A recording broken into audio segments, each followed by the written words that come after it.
Ciao guys! Ciao mga kabita! So it's our second part.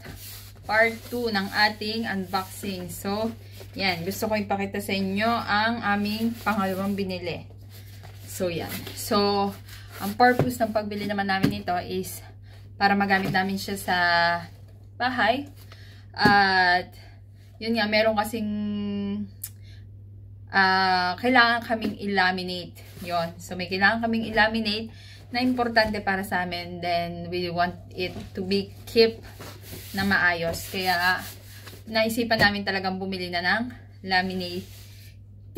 laminator or laminating machine. So, ito, kung mapapansin nyo, is napakaliit lang niya. It's portable. So, anywhere, kaya natin to siyang dalhin. So, yan. Atin ang buksan. So, let's see. So, maganda na daw to. Yan.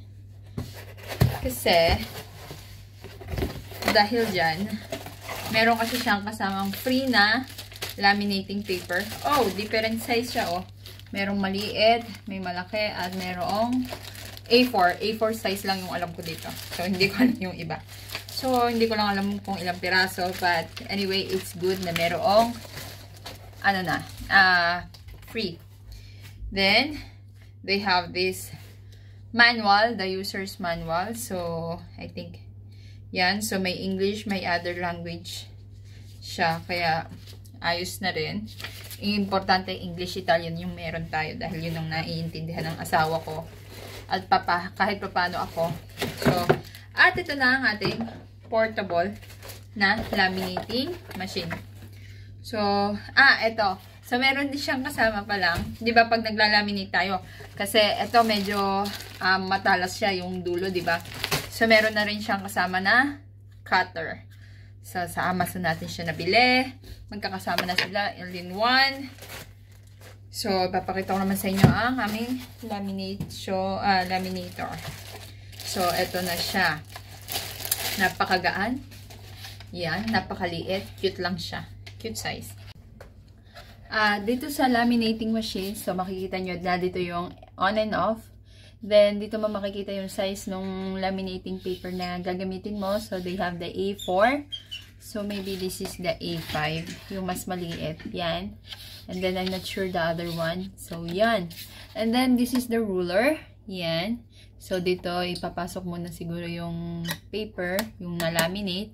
Then, dito mo susukatin yung iyong kakat mo. Then, this is the cutter. Make like that. Yan. So, yan. So, hindi natin siya gagamitin. Maybe later or what. Paano ba? Ayun, mayroon palang maliit na ano yun. Matalas na metal. So, yun lang. I think the other. Then, we will see the other features niya by using the manual later. So, yun lang. Hindi pa kami expert. So, susubukan pa rin namin kung paano paraganahin tong laminating machine. So, even it's portable lang. So, yun lang. Ang brand niya ay Max Done or Max Done. So, not branded but I think it's quality naman.